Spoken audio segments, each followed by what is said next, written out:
और नोएडा इंजीनियर मौत की मामले में एक्शन तेज हो गया है। पुलिस ने बिल्डर अभय सिंह को गिरफ्तार किया है। आज फिर से कोर्ट में बिल्डर की पेशी होगी। एमजेड विजटाउन प्लानर्स कंस्ट्रक्शन का मालिक है अभय। एफआईआर में 2 बिल्डर्स को नामजद किया गया था। मामले में दूसरे बिल्डर्स की तलाश लगातार जारी है। मुख्यमंत्री योगी आदित्यनाथ की तरफ से एसआईटी का गठन किया गया और उसके बाद से कार्रवाई इस पूरे मामले में तेज हो गई है। ये बड़ी खबर दे रहे हैं आपको। जो प्लानर्स हैं, जो कंस्ट्रक्शन का मालिक है अभय, उसके खिलाफ भी एफआईआर की गई है। 2 बिल्डर्स को नामजद किया गया है। एक अहम मीटिंग हुई है और उसके बाद से जो कार्रवाई है एसआईटी की, उसमें जांच तेज हो गई है। एसआईटी की टीम मौके के लिए रवाना हुई। उसके बाद से लगातार अधिकारियों की तरफ से ये कार्रवाई तेज कर दी गई है और कुछ और ऑफिसर्स पर भी कार्रवाई हो सकती है, इस तरह की खबर सामने आ रही है। तो कई तरह के लूप हॉल इस मामले में सामने आए थे, चाहे वो सिक्योरिटी रीजंस के लिहाज से देख लें, सुरक्षा रेस्क्यू के लिहाज से देखें, या फिर एडमिनिस्ट्रेशन के नेग्लिजेंस को देखें, प्रशासनिक लापरवाही को देखें। बहुत से गंभीर सवाल इस मामले में उठ रहे थे। उसके बाद अब कार्रवाई तेज कर दी गई है। एफआईआर में 2 बिल्डर्स को नामजद किया गया है। बेहद दर्दनाक ये घटना हुई थी ग्रेटर नोएडा में, जहां 27 साल के सॉफ्टवेयर इंजीनियर युवराज मेहता की मौत हो गई थी और उसके बाद से ही पुलिस ने जो नामजद बिल्डर है अभय कुमार, उसको गिरफ्तार कर लिया गया था। लेकिन अब जो है इस जांच में और भी लोगों की भूमिका सामने आ रही है। एसआईटी की जांच तेज हो गई है और रेस्क्यू में जो देरी हुई है, सुरक्षा चूक रही है, प्रशासनिक लापरवाही रही है, उसको लेकर कई एंगल से जांच इस वक्त चल रही है। और खबर ये मिल रही है कि जो अहम बैठक हुई है प्राधिकरण की, उसके बाद से एसआईटी की जांच तेज हो गई है और कुछ और अधिकारियों पर भी गाज गिर सकती है, कार्रवाई हो सकती है, क्योंकि एक डिटेल्ड रिपोर्ट तैयार कर इस पूरे मामले में शासन को भेजी जाएगी और उसके बाद जो है टीम स्थल का निरीक्षण भी कर रही है। जो जिम्मेदार अधिकारी हैं उन पर भी कार्रवाई की संभावना जताई जा रही है। एसआईटी लगातार इस बात की भी पड़ताल कर रही है कि जो युवराज है, जो मृतक है, उसको 2 घंटे तक मदद क्यों नहीं मिल सकी। इन सब लूप हॉल्स पर फिलहाल इन्वेस्टिगेशन चल रही है। ये 2 तस्वीरें आप देख रहे हैं, ये 27 साल का होनहार युवा जो अपनी जान गंवा बैठा, और उसके साथ ही कुछ तस्वीरें हम आपको इस पूरी घटना के बैकग्राउंड से जुड़ी हुई भी दिखा रहे हैं। कैसे युवराज की गाड़ी को जिस वक्त बाहर निकाला गया था और किस जगह पर यह घटना हुई थी। ये सेक्टर 150 का वो मोड़ है जहां पर यह घटना हुई है। और फिलहाल देखिए पूरा जो इलाका है वहां पर प्रशासनिक अधिकारी अभी भी वहां पर मौजूद हैं, क्योंकि फिलहाल एसआईटी की टीम इस पूरे मामले में जांच कर रही है।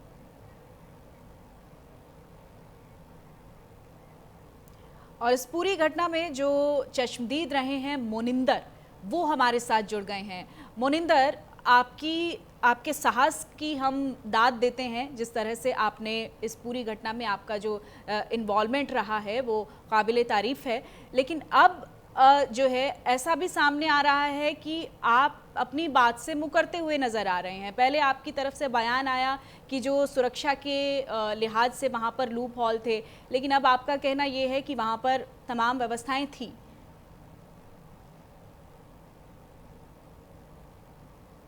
जी, मैं ये जो मेरा बयान था, मुझे थाने बुलाया गया था। मेरे पास सुबह 12 बजे के करीब कॉल आई थी जी। कि मोनिंदर आप थाने आइए, तुम्हें हमारे सीनियर्स जो हैं अधिकारी हैं उनसे मीटिंग करनी है आपको।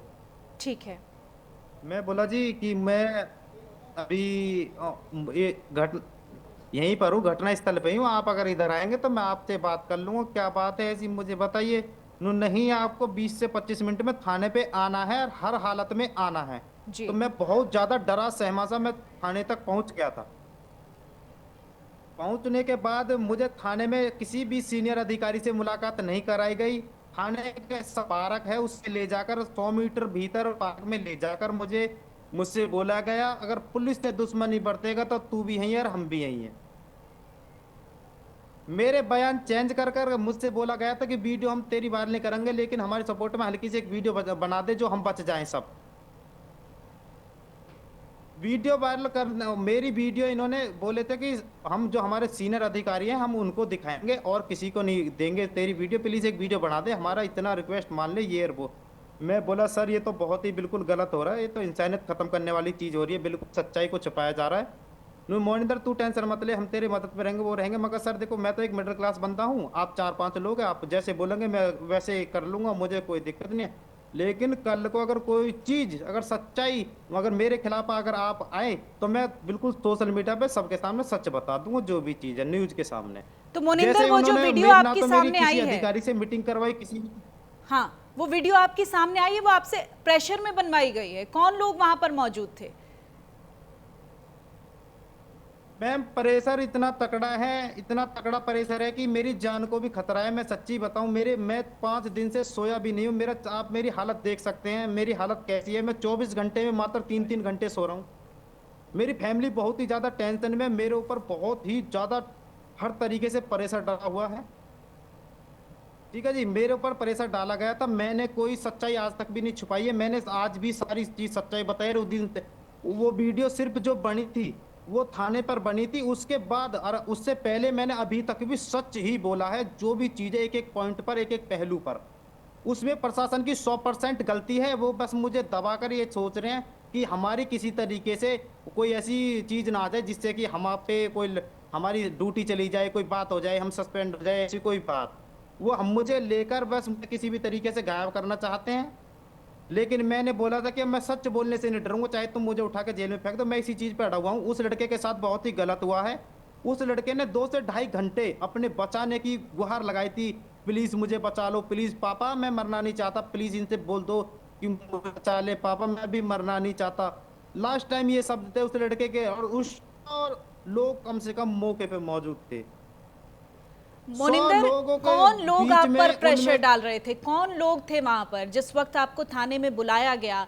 कौन लोगों ने वहां पर आप पर प्रेशर डालने की कोशिश की? और इस वीडियो में जो आप कह रहे हैं, किसने आपको कहा कि आप ये बात हूबहू कहिए, इससे हम बच जाएंगे, आप पुलिस से पंगा मत लीजिए? क्योंकि ये आप बहुत इंपॉर्टेंट बात बता रहे हैं।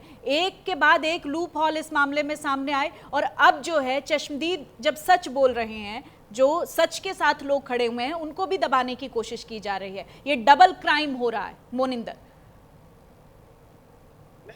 मैम डबल क्राइम नहीं है, मेरी जान को भी खतरा है। मैं जो सच बता रहा हूँ, अगर मेरे साथ कुछ भी होता तो उसका हकदार भी प्रशासन होगा। जब मेरे पीछे प्रशासन लगा हुआ है तो प्रशासन की जिम्मेदारी रहेगी। मेरे साथ कुछ भी होता, मैं ऑन कैमरा ये सब चीज बोल रहा हूँ। मेरी जान को भी खतरा है, मेरी फैमिली बहुत ज्यादा डरी हुई है, जो सच्चाई बताएं आपको। ठीक है जी, पुलिस प्रशासन ने मुझ पर जोर दबाव दिवा के वीडियो बनाई थी और बुलाया था, सीनियर अधिकारी बैठे हैं तुम्हारे वेट में, जल्दी से जल्दी आइए। लेकिन मुझे थाने में घुसा, मैं जैसे थाने में से बाहर, तुरंत बाहर मुझे लेके आए 4-5 पुलिस अधिकारी जो थे, जो सीनियर नहीं थे, वो मतलब एक दरोगा कांस्टेबल थे। उन्होंने बोला मोनिंदर पुलिस से दुश्मनी मत ले, वरना ये केस यहीं खत्म हो जाएगा, तू भी यहीं और हम भी यहीं, ध्यान रखना। ठीक है मोनिंदर, आप बने रहिएगा हमारे मैं साथ। सच्चाई दिखा रहा हूँ, इसलिए मुझे दबाया जा रहा है। बिल्कुल बिल्कुल। यूसुफ अंसारी हमारे साथ न्यूज़ रूम से भी जुड़े हुए हैं।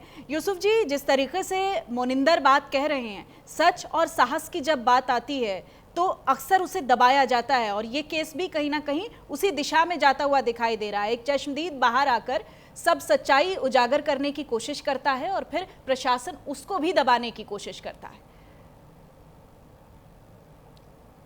भाग्यपूर्ण है कि जो चश्मदीद सच के साथ है, जो उसने देखा, उसने वो बताया, उस पर अब दबाव डाला जा रहा है। वो खुद कह रहा है ऑन कैमरा टीवी पर आकर कि मेरी जान को खतरा है। इससे ज्यादा शर्मनाक बात नहीं हो सकती, न नोएडा अथॉरिटी के लिए, न पुलिस के लिए, न सरकार के लिए। आखिर ये जो प्रशासनिक अमला है, क्या सरकार से ऊपर है? मुख्यमंत्री योगी आदित्यनाथ इस मामले में जांच के आदेश दे चुके हैं, कह चुके हैं कि साहब जो दोषी है उसके खिलाफ कार्रवाई हो। उसके बाद पुलिस का अगर ये रवैया है कि वो चश्मदीद को थाने बुलाकर धमकाएंगे और इस तरह से उसको वो प्रेशर बनाएंगे कि वो अपनी जान का खतरा महसूस करेगा, तो कैसे काम चलेगा? और कितनी बड़ी लापरवाही, आखिर किनको बचाने की कोशिश हो रही है? इस पूरे मामले में अगर हम बात करें, पर्टिकुलर इस मामले में हम बात करें, तो जांच पड़ताल से पता चलता है कि सबके सब दोषी हैं जी। वहाँ पता चला है कि जहाँ पर ये घटना हुई उसके आसपास जो रेजिडेंट कॉलोनीज है, वहाँ पर वहाँ के लोगों ने कई साल से वो इसकी शिकायत कर रहे थे कि भाई यहाँ पर पानी भरा हुआ है, गड्ढा है, बहुत गहरा, हादसा हो सकता है। कभी अथॉरिटी के कानों पर जू नहीं रहेंगी। आज ये खुलासा हुआ है कि सैटेलाइट की तस्वीरों में 2021 से यानी पूरे 5 साल से इसकी तस्वीर सामने आ रही है कि यहाँ पर पानी भरा हुआ है, लेकिन अथॉरिटी को नहीं पता है। अभी दिसंबर के महीने में एक ट्रक वहाँ टकराया, उसकी दीवार टूट गई। अथॉरिटी के जब कल एसआईटी ने पूछा अथॉरिटी के अधिकारियों से कि आपने कार्रवाई क्यों नहीं की, तो बड़ी बेशर्मी से अथॉरिटी के अधिकारियों ने जवाब दिया कि हमें इस घटना की कोई जानकारी नहीं मिली, हमें कोई शिकायत नहीं मिली। हमें पता चला है कि आसपास के लोगों ने 3 साल पहले 2023 में नोएडा के सांसद डॉक्टर महेश शर्मा को चिट्ठी लिखी थी कि यहाँ इस तरह की दिक्कतें हो रही हैं और इस पर कार्रवाई करानी चाहिए।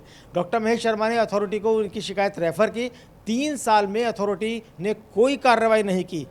जो दादरी के जो विधायक हैं उन्होंने मुख्यमंत्री को चिट्ठी लिखी थी। मुख्यमंत्री कार्यालय से यहाँ निर्देश आए कि इस मामले में देखिए, कार्रवाई कीजिए। अथॉरिटी ने कोई कार्रवाई। तो अथॉरिटी में जो अधिकारी बैठे हैं, क्या वो इतने बड़े हो गए हैं कि ना उन्हें सांसद की चिट्ठी की परवाह है, ना विधायक की चिट्ठी की परवाह है, और तो और छोड़िए, मुख्यमंत्री कार्यालय से आई हुई चिट्ठी की तक का वो संज्ञान नहीं लेते हैं। तो क्या बिल्कुल पत्थर लोग हैं, बहरे लोग हैं कौन? और अब इतना बड़ा हादसा हुआ, अभी तक ये तय नहीं हो पा रहा है कि आखिर जो नौजवान इंजीनियर जो देश का भविष्य था, उसकी मौत का जिम्मेदार कौन है? उसकी मौत की जिम्मेदारी किस पर थोपी जाएगी? किसके खिलाफ मुकदमा दर्ज होगा? सीईओ को हटा दिया गया। क्या सीईओ को हटाना इसका इलाज है? तो अगर सीईओ जिम्मेदार है तो सीईओ के खिलाफ हत्या का मामला क्यों दर्ज नहीं कर रही है पुलिस? पुलिस जी ये भी तो देखिए ना, आप बात देखिए कि जो लोग वहां पर मौजूद थे, अगर वो ये बात बता रहे हैं कि 80 मिनट तक एक युवा चीखता रहा, चिल्लाता रहा, मदद की गुहार लगाता रहा, इतने लोग वहां पर मौजूद थे, अगर उनमें से कोई एक निकलकर सच बोल रहा है, सच के साथ खड़ा है, तो आप उसको भी सप्रेस करने में लगे हुए हैं। यही तो सवाल है कि पुलिस की जिम्मेदारी क्या है? पुलिस की जिम्मेदारी है मामले की जांच करके दोषी को सजा देने की, पूरे अधिकार। उसके बजाय जो सच बोल रहा है वो उसको डराने धमकाने में लगे हुए हैं। तो क्या यही सरकार का इकबाल है? और मुख्यमंत्री के आदेश के बाद भी अगर कार्रवाई नहीं हो रही है और लिपापोती करने की कोशिश हो रही है, जो दोषी है उनको बचाने की कोशिश हो रही है, तो इससे अंदाज़ा लगाया जा सकता है कि कितने खतरनाक हालात हैं, कितने ख़राब हालात हैं। इन हालात में आम आदमी किस तरह से पिसता है, उसकी कहीं कोई सुनवाई नहीं हो रही है। अरे भाई, आम आदमी वोट देके सरकार बनाता है, तो क्या इसलिए वो सरकार बनाता है कि सर जब उसको सरकार की मदद की ज़रूरत पड़े तो सरकार अपने हाथ खड़े कर ले, पल्ला झाड़ ले? क्या इसलिए अधिकारी को टैक्स के पैसे से सैलरी मिलती है कि जब आम आदमी की समस्याओं के समाधान की बारी आए तो जो अधिकारी हैं वो अपनी जिम्मेदारी से पल्ला झाड़ लें, किसी का संज्ञान न लें? ये किस तरह का सिस्टम है? इस पूरी देख सकते हैं कि पूरा सिस्टम लचर हो गया। जो भी आदमी अपनी आवाज़ उठा रहा है उसकी आवाज़ दबाने की कोशिश हो रही है, बजाय इसके कि जो प्रॉब्लम्स हैं लंबे समय से बनी हुई हैं उनका सॉल्यूशन ढूंढा जाए, लोगों को राहत दी जाए। इसके बजाय जो आदमी आवाज़ उठा रहे हैं, सच बता रहे हैं, उनके खिलाफ कानूनी शिकंजा कसा जा रहा है। इससे ज़्यादा शर्मनाक हालात नहीं हो सकते। बिल्कुल नहीं हो सकती। मोनिंदर हमारे साथ लगातार जुड़े हुए हैं। मोनिंदर, एक तो हम आपके सच और साहस की दाद देते हैं, और आप बिल्कुल फिक्र मत कीजिए, क्योंकि जिस तरीके से हमने इस खबर को उठाया है न्यूज़ इंडिया पर, हम आपके साथ भी उसी ताकत के साथ खड़े हुए हैं। मोनिंदर, ये जब आपको बुलाया गया थाने में, उस वक्त कितने लोग वहां पर थे? कौन कौन अधिकारी वहां पर थे? क्या आप बता सकते हैं मोनिंदर?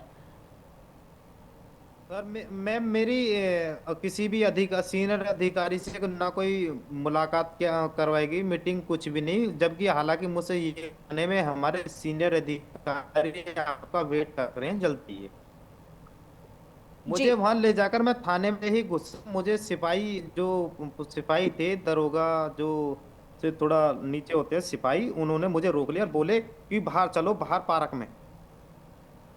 पार्क में ले जाकर मुझे 100 मीटर ले जाकर जब मेरे बयान बदलवाए गए हैं, फिर उन्होंने बोला मोनिंदर हमारे समर्थन में भी रहे, हमारे साथ भी जुड़ के चल, puलिस को भी साथ लेके चल, ये चीज गलत है और हम वीडियो बनाएंगे, उसमें तुझे ये बोलना है कि तुझे ये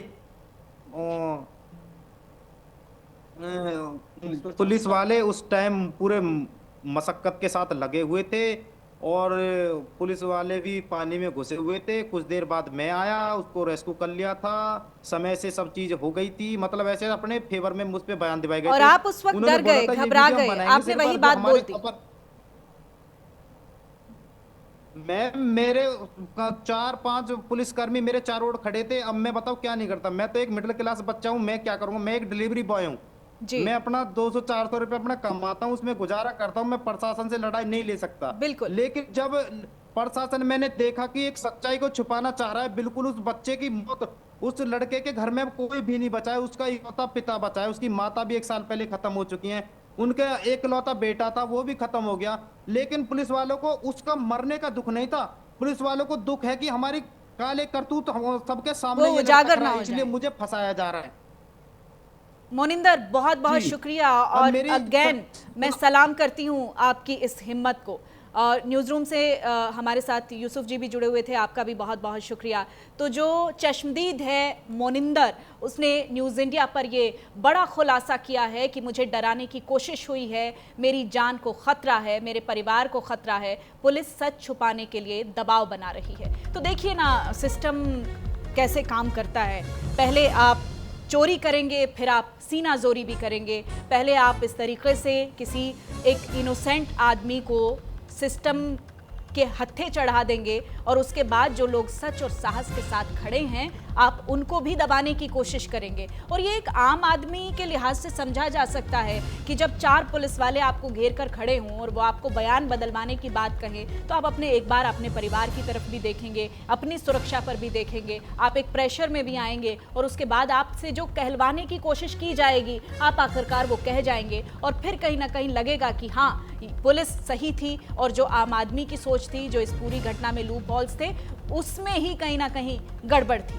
तो आपको ये कहना है कि पुलिस वहां पर मुस्तैद थी, पुलिस ने अपना काम बहुत अच्छे से किया। मोनिंदर ने ये सारी बातें सच और साहस के साथ न्यूज़ इंडिया पर साझा की है, क्योंकि लगातार हम इस लड़ाई में जो 27 साल का युवा है युवराज, इंजीनियर, जो देश का एक ब्रिलियंट एक भविष्य था, उसके साथ भी हम खड़े हैं, उसके पूरे परिवार के साथ हमारी संवेदना है। और साथ ही साथ जो मोनिंदर है जिसने फ्लिपकार्ट बॉय, डिलीवरी बॉय, जिसने अंदर घुसकर कोशिश की युवराज को बचाने की, तो उसके सच और साहस को भी हम सलाम करते हैं।